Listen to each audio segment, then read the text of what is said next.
Graça e paz, bom dia meus amados irmãos. Clamor pela cidade, essa é a nossa campanha, Clamor pela cidade. E louvo a Deus porque durante essa live, durante essa campanha, na verdade, Deus tem nos dado companheiros de oração. Graças e paz, você que já está chegando, vocês estão se ligando aí na live agora pela manhã. É sempre maravilhoso poder ter companheiros de oração, ter companheiros de luta, de construção, de reconstrução. A graça e a paz. Bom dia, bom dia, bom dia.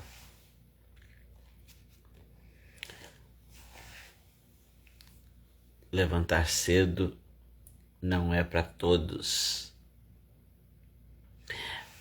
Mas ontem veio uma palavra enquanto conversávamos sobre essa questão de levantar pela manhã. E uma irmã muito querida, uma mãezona, ela disse: o pastor, esse negócio de levantar 5:30 da manhã, meu Deus, o que eu faço?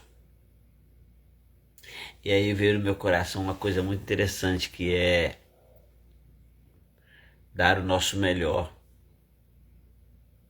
E foi isso que falamos lá. Se esse é o melhor horário para dormir, então por que não oferecer esse melhor para Deus? Foi interessante, porque na verdade esse pensamento, esse sentimento veio naquele momento daquela conversa, quando a minha amada irmã, ela, apesar de ser o melhor horário para dormir, ao mesmo tempo ela ama estar na live, e isso é maravilhoso. Obrigado, minha irmã. Inclusive a irmã já está comigo aqui. Aos meus queridos e amigos, irmãos, companheiros legendários que têm participado aqui. Esse AU, amor, honra e unidade. Acredito que falar de construção, falar de reconstrução tem tudo a ver com esse lema, tem tudo a ver com isso aí. Nós só vamos reconstruir a nossa nação, a nossa cidade, o nosso estado, a nossa rua, quando essas três coisas forem a base do nosso dia a dia. Obrigado, irmãos legendários, por participarem da nossa live também. Louvo a Deus por isso. E sei que algo de Deus como esse movimento que está alcançando o mundo vai nos levar a tantos homens e, consequentemente, a tantas famílias transformadas, reconstruídas, restauradas, reconciliadas. Deus abençoe, legendários. Deus abençoe essa visão. E aí a graça e a paz para todos que já chegaram, que estão dando realmente esse melhor horário de sono ao Senhor. Hoje eu quero ler com você Neemias capítulo 5, versos de 6 a 8. Neemias 5, de 6 a 8, diz assim: ouvindo eu, pois, o seu clamor e estas palavras, muito me indignei. considerei comigo mesmo no meu coração. Depois pelejei com os nobres, com os magistrados, e disse-lhes: sois usurários, cada um para com seu irmão. E convoquei contra eles uma grande assembleia. E disse-lhes: nós resgatamos os judeus, nossos irmãos, que foram vendidos às nações segundo as nossas posses. E vós outra vez venderíeis a vossos irmãos, ou vender-se-iam a nós? Então se calaram e não acharam que responder. É interessante que ontem nós falamos sobre isso, sobre o clamor do povo a respeito das dificuldades financeiras, né, da dificuldade com o alimento, das dificuldades dentro de casa enquanto estava acontecendo a reconstrução. Levantou-se uma murmuração, levantou-se um clamor, levantou-se ali um problema interno, uma obra interna que estava meio que ruindo. E Neemias, quando ouviu as pessoas dizerem aquilo, ele considerou consigo mesmo, ele pensou direito, ele analisou a situação. E ele percebeu que nós não temos que questionar se o outro está falando, mas não é exatamente aquilo. Não temos que questionar se está acontecendo verdadeiramente ou não. Porque nós não vamos entrar na despensa ou vamos pedir o extrato bancário dos nossos irmãos para saber se estão ou não passando realmente por dificuldades. Não cabe a nós questionarmos essa questão, mas cabe a nós buscarmos eliminar a murmuração, a confusão, a destruição interna, para que a construção e a reconstrução externa possa acontecer. Porque não vai adiantar reconstruir os muros, trazer o povo para um ambiente onde há uma enfermidade relacional, há uma enfermidade emocional ou até mesmo espiritual no meio do povo. Há um problema interno. E a obra estava sendo feita, Neemias tinha uma obrigação, tinha um propósito diante de Deus de reconstruir. Então ele poderia estar dizendo assim: por que eu tenho que me envolver com isso? Eles resolvam isso entre eles. É interessante que no meio daquele povo tinha esses chamados nobres, ricos, enquanto tinham outros que tinham muito pouco. É interessante, eu me lembro agora de um dia Jesus dizer assim, que os pobres sempre teríamos no nosso meio. Quando Jesus disse isso, ele quis dizer, ou ele estava dizendo, na verdade, não é que ele quis dizer, ele estava dizendo que os pobres no meio do povo são oportunidades para que o povo que é abastado, o povo que tem mais, o povo que é até mesmo rico, tenha a oportunidade de ser bênção na vida de alguém. E quando nós temos a oportunidade de ser bênção na vida de alguém e somos bênção na vida de alguém, nós somos abençoados. Ou seja, ter os pobres no meio é uma bênção, é uma chave de bênção. Então Jesus disse isso, e nesse caso, os pobres não estavam sendo um canal de bênção, porque os ricos não estavam os abençoando, estavam, na verdade, tomando tudo que eles tinham. Até porque isso parece justo. Se eu emprestei, então eu preciso receber. É justo eu dar a você o que você precisa e você me pagar por isso. Pode ser que não estivesse havendo uma injustiça exatamente, mas estava havendo ali um problema de não observância da compaixão, do amor, não é? E ali, então, quando Neemias ouve o clamor do povo a respeito, a denúncia do povo a respeito, ele vai considerar, ele vai analisar a situação, e depois de analisar, ele percebeu que realmente estava acontecendo algumas coisas que poderiam ser mudadas. E ele então convoca uma assembleia, ele chama aqueles nobres e ele os chama a atenção.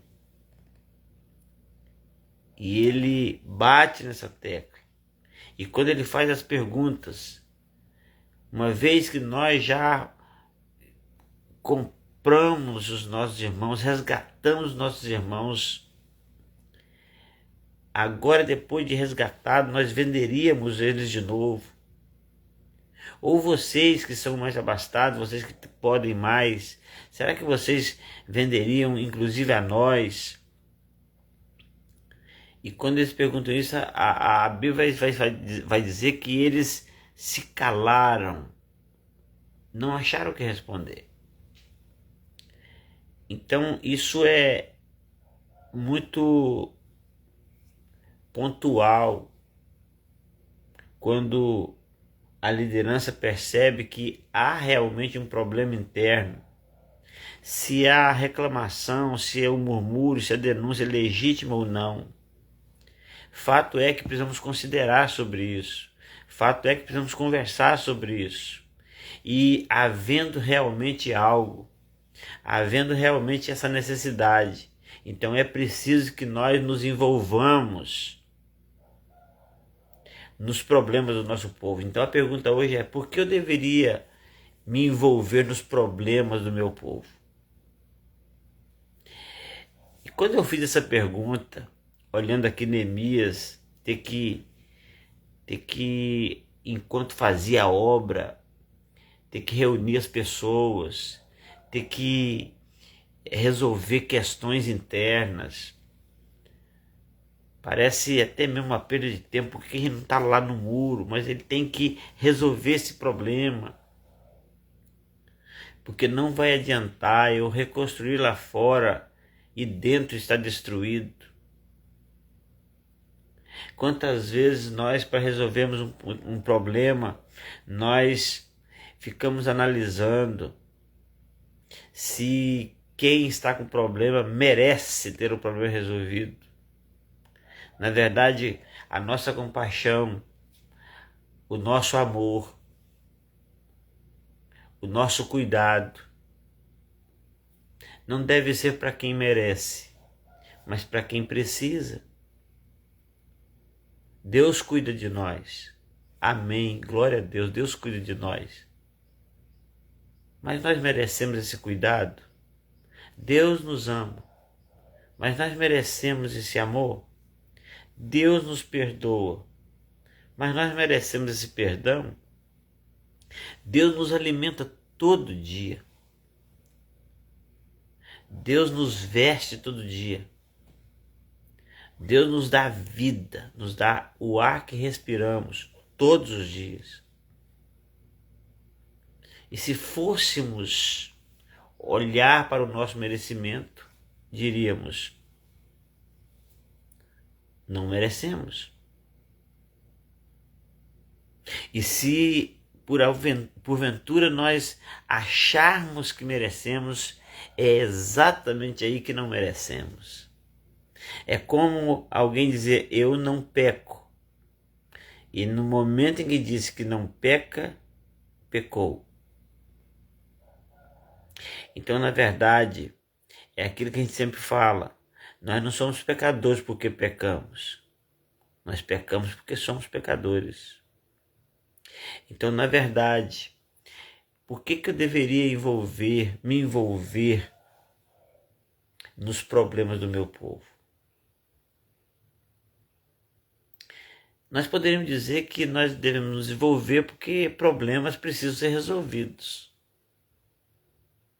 É um bom motivo. Nós poderíamos dizer que nós devemos nos envolver porque enquanto não resolver o problema interno, não vai adiantar resolver problemas externos.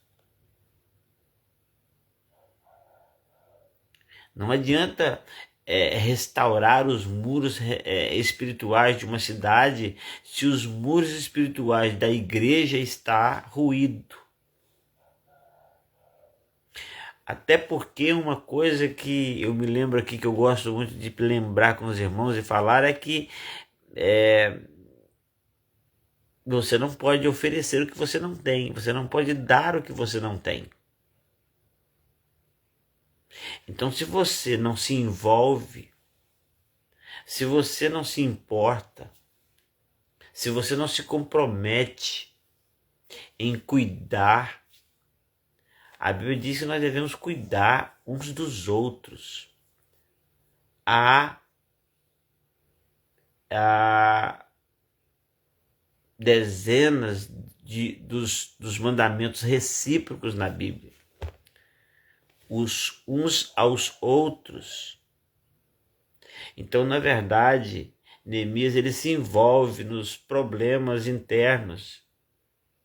Ele poderia dizer, não, quando eu pedi ao rei para vir para Jerusalém, quando eu saí da minha casa, deixei minha zona de conforto e vim até Jerusalém, a única razão pela qual eu vim foi para reconstruir os muros. E assim que eu reconstruir o muro, eu estou fora. E eu não tenho nenhum compromisso em cuidar de problemas internos, de quem emprestou, de quem tomou emprestado, de quem está devendo, de quem está usurpando. Eu não tenho problema com isso, não vou me envolver com isso. Por que eu não me envolveria nos problemas do meu povo? Então a pergunta de hoje é, por que eu me envolveria?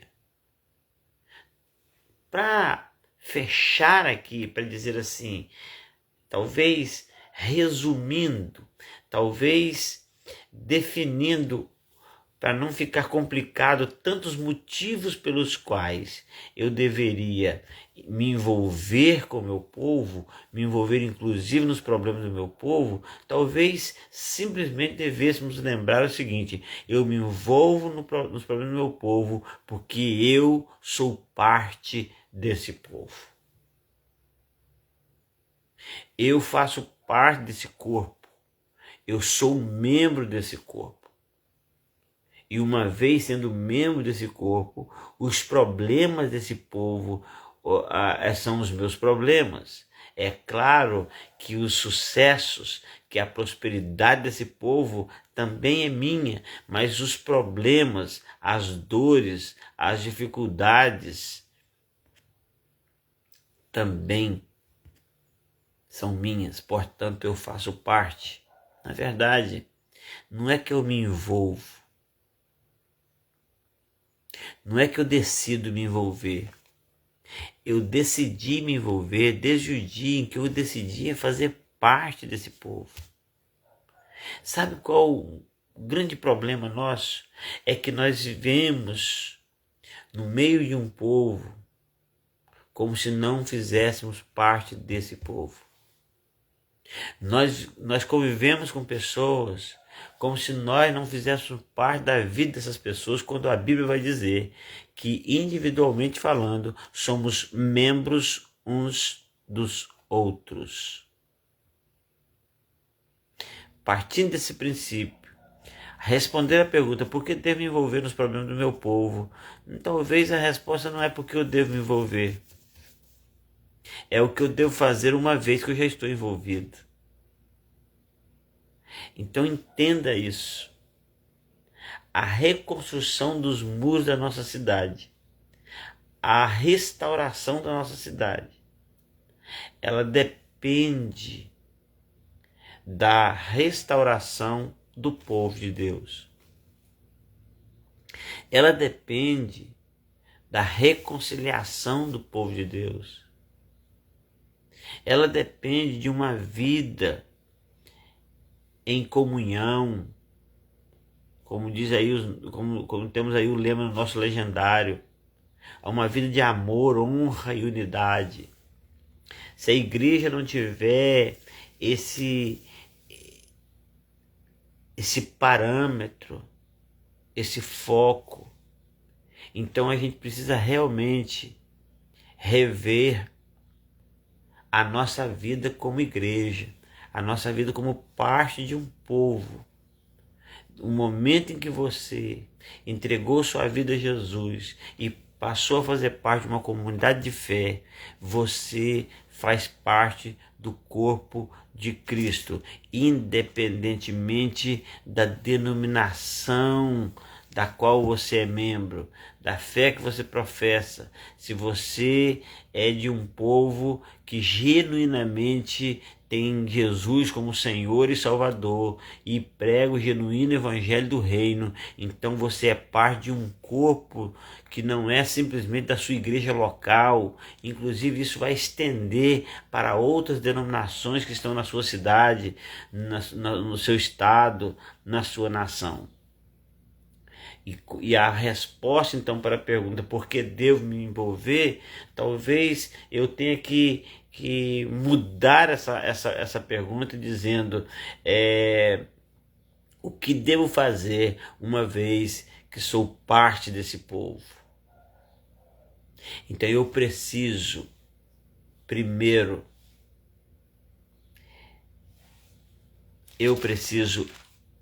ouvir. A Bíblia diz que nós devemos estar prontos para ouvir e tardios para falar. Eu preciso ouvir, ouvindo eu. Houve um murmúrio, houve umas denúncias, então Neemias ele disse, eu preciso ouvir isso direito, porque eu não posso fazer nenhum julgamento de valor, eu não posso ajudar se eu não ouvir direito, porque uma coisa é você ouvir falar, outra coisa é você ouvir. Muitas vezes nós julgamos pelo que o outro disse que estava acontecendo, ou pelo que o outro disse que ouviu. Você só pode testemunhar de algo que você viu e ouviu. Então a primeira coisa, irmão e irmã, seja amoroso, seja amorosa, seja paciente o bastante para ouvir. E ele ouvindo, ele percebeu que havia ali um problema e ele se indignou com isso. Então ele faz uma reunião com aqueles que estavam tomando daqueles que já tinham pouco. E ele então resolve convocá-los, chamá-los a atenção e fazê-los pensar. Fazê-los pensar se o que estavam fazendo estava correto. Segundo o que os relatos aqui, aquele povo que foi arguido nessa questão, eles não tinham o que responder. Enquanto isso, os problemas sendo resolvidos, os muros estão sendo reconstruídos. Que eu e você possamos ouvir, possamos tomar as providências necessárias quando há um problema interno, porque os nossos problemas internos afetam o que fazemos tentando reconstruir, restaurar os muros espirituais de uma cidade.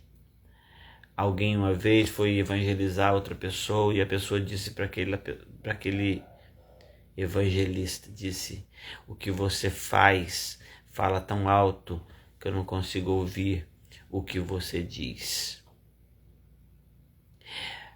Eu costumo dizer que os nossos encontros de domingo à noite, eles não são encontros evangelísticos, onde eu devo pregar uma mensagem evangelística, mas na verdade é um dia onde nós vamos concluir. É o dia de um acabamento de todo todo o serviço feito durante toda a semana por cada um. Porque cada membro do corpo de Cristo está nessa cidade todos os dias, nos seus empregos, nas suas escolas, nas suas ruas, nos supermercados, nas farmácias, nos hospitais, estão testemunhando, estão demonstrando quem são para toda uma população. E as pessoas vão olhar você, vão olhar o seu comportamento, vão olhar suas palavras, vão olhar as suas atitudes, a sua conduta, e então vão querer saber quem é você. Eu sempre digo que se as pessoas perguntarem para você se você é crente, então não se alegre com isso, porque se eles soubessem, se você tivesse certeza, não precisariam perguntar. Só pergunta porque tem dúvidas ainda. Então, essa é a questão. Graça e paz, AU. Na verdade, essa é a questão. O encontro de domingo, os encontros nossos no templo, é um fechamento de tudo que nós fizemos, falamos, nos comportamos e vivemos no meio da sociedade durante toda uma semana. Imagina alguém ir na sua igreja e ao ver você lá falar: você é membro aqui? Como assim? Eu nunca soube disso. Esses dias eu estava começando a ver uma série na televisão e alguém perguntou para o ator principal: você é famoso? Ele disse: não. Mas você parece famoso. Ele falou: se eu fosse famoso, você não precisaria me perguntar. Quem é famoso, ninguém precisa perguntar se é famoso. Se você precisa perguntar, é porque não sou. Então, se as pessoas precisarem perguntar para você se você é crente ou não, é porque você precisa ainda viver diante dessas pessoas de tal forma que elas tenham certeza. Vamos orar? Então, eu não devo me envolver nas questões do meu povo. Eu já estou envolvido. O que eu preciso perguntar é o que fazer para minimizar e para responder aos conflitos que possam estar acontecendo. Vamos orar. Pai de amor, Pai querido, nós exaltamos o Senhor porque o Senhor nos colocou, nos plantou numa cidade como um povo. O Senhor tem ministrado ao nosso coração, tem falado ao nosso coração que há uma necessidade de uma reconstrução na vida das nossas cidades.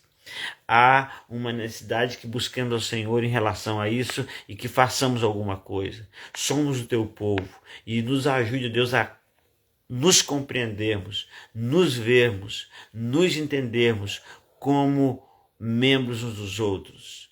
Entendermos, ó Pai, que não temos que nos envolver, entendermos que já estamos envolvidos porque somos parte do corpo do Senhor.